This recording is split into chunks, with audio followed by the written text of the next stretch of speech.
ini mengenai tes kompetensi guru honorer ya untuk persyaratan pengangkatan menjadi ASN.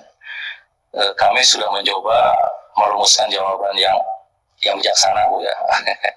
Yang bijaksana dengan mempertimbangkan unsur profesional dan unsur sosial gitu ya. Jadi kalau kita hanya mempertimbangkan profesional mungkin ya udah semuanya harus dites, lulus tidak lulus. Tapi kalau sosial ya udah semuanya diangkat tanpa tes gitu ya karena sosial. Tapi kelihatannya kami lebih merekomendasikan perpaduan antara keduanya, antara profesional dan sosial, walaupun mungkin ini belum ideal untuk mutu gitu ya. Nah jadi ini permasalahannya dulu. Hingga saat ini memang belum ada mekanisme pelatihan bagi guru-guru yang sudah bekerja, termasuk guru honorer yang dapat mendorong mereka untuk terus belajar. Karena apalagi sekarang ya ini dalam era 4.0 ini, anak itu bisa belajar di mana-mana, sehingga kalau gurunya tidak belajar ini betul-betul bisa ketinggalan sama muridnya ya. Nah ini perlunya sistem pembinaan ini barangkali agar dapat bagaimana ya mengkondisikan, dari bahasa yang lebih kerasnya mungkin memaksa guru-guru ini untuk terus belajar gitu ya dalam upaya peningkatan kompetensi dan kinerja mereka gitu ya.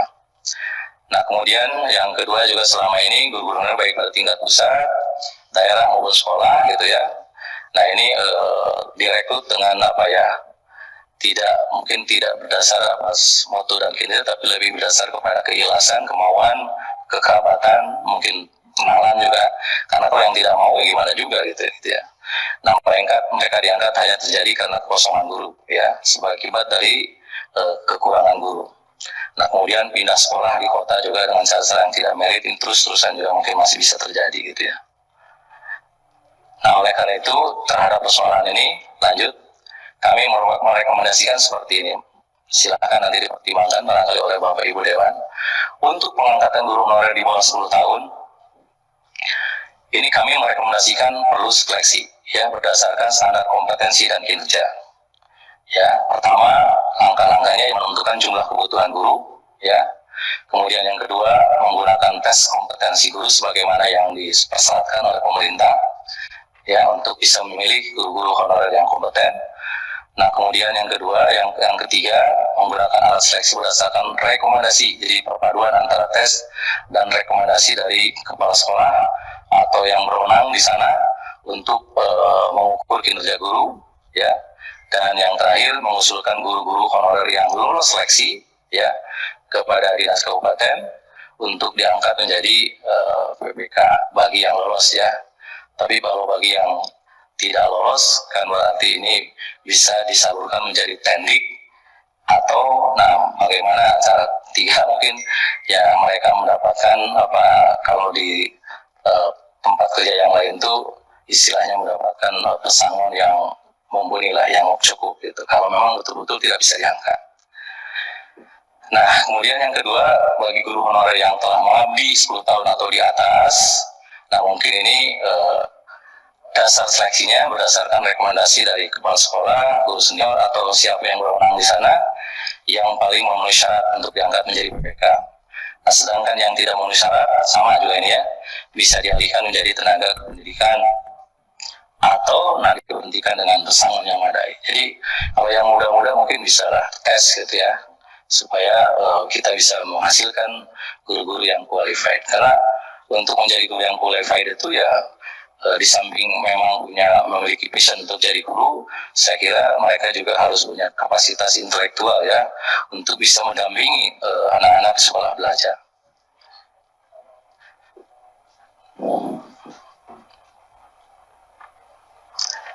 Nah ini juga ada beberapa yang kami sarankan berkenaan dengan sistem seleksi dan pengangkatan guru baru supaya nanti guru honorer tidak muncul lagi gitu ya. Yang pertama, pada tahap awal pengangkatan guru baru semuanya berstatus sebagai guru calon PPK barangkali ya ini dengan ketentuan yang jelas mengenai gaji dan periode waktu pengabdiannya. Jadi pada tahap awal calon guru itu ya diangkat sebagai guru dengan istilahnya calon PPK. Nah bagi mereka-mereka yang telah direkrut, diberlakukan standar ya dan memenuhi kompetensi yang dipersyaratkan, kalau guru seperti ini mungkin nanti bisa diangkat menjadi guru PPK. Nah, kemudian kalau mau berubah dari PPK ke PNS, mungkin ini perlu ada tes khusus gitu ya, tes khusus gitu ya, yang betul-betul nanti bisa memenuhi kualifikasi dan persyaratan yang disyaratkan oleh pemerintah. Nah, hanya guru-guru itulah barangkali nanti yang bisa menjadi menjabat ya sebagai guru PNS gitu ya. Jadi ini kira-kira ada 4 tahapan yang kami sarankan ke depan ya, karena ini kan kita lagi agak hangat juga tentang perbaikan undang-undang ke depan. Tentu saja ini perlu dikaji lebih lanjut, ini baru gagasan awal saya kira. Nah, kemudian yang terakhir tentang upaya pemerintah dalam memfasilitasi penyandang disabilitas ya untuk mendapatkan pendidikan yang layak. Jadi kami melihat pertama memang ini masih tugas berat katanya pemerintah yang masih perlu mendirikan sejumlah sekolah barangkali untuk memenuhi kebutuhan anak ABK ini. Kalau menurut data dari BPS ini bahwa 80% anak ABK ini belum mendapatkan layanan pendidikan yang baik. Kalau data dari Kemendikbud tahun 2017 yang dikatakan 70% anak berkebutuhan khusus belum mendapat pendidikan yang layak gitu ya. Nah, kemudian memang ada beberapa usaha ya dalam beberapa tahun terakhir, ada usaha pemerintah untuk memperhatikan anak-anak berkebutuhan khusus yang salah satunya melalui pendataan siswa penyandang disabilitas ya. Nah, kemudian ada juga peraturan menteri ya tentang pendidikan inklusif yang tentu ini masih menuai beberapa kritikan ya karena masih sangat umum, belum begitu rinci gitu ya. Nah, kemudian dalam Undang-Undang Nomor 23 juga tentang perlindungan anak yang juga menjamin hak anak untuk mendapatkan perlindungan luar biasa. Ini masih ada terminologi yang mungkin mengundang kritikan juga ya, karena di sana masih ada istilah anak penyandang cacat ya, dan tentu ini menjadi menuai kritikan juga dari sejumlah pihak juga. Nah, terhadap persoalan ini terakhir, nah kami berpendapat bahwa atau dengan persoalan tadi kami berpendapat bahwa layanan pendidikan bagi anak berkebutuhan khusus ini masih menghadapi tantangan yang cukup besar, masih menghadapi tantangan yang serius. Nah, untuk mengatasi persoalan ini, kami menyarankan pertama perlu dilakukan sistem pendataan yang akurat, ya tepat waktu dan dilakukan pada level mikro ya. Jadi memang ini tugas berat yang luar biasa. Karena kalau hanya di tingkat provinsi, kabupaten atau kecamatan tentu ini tidak akan, tapi harus ke betul-betul wilayah terkecil sehingga semuanya terdata. Kemudian yang kedua, untuk meningkatkan layanan bagi ABK tingkat berat, nah ini tingkat berat pemerintah atau pemerintah daerah perlu melakukan ya investasi yang cukup besar saya kira melalui pengembangan program pendidikan khusus melalui SLB dengan dukungan teknologi tentu saja dan keahlian yang memadai.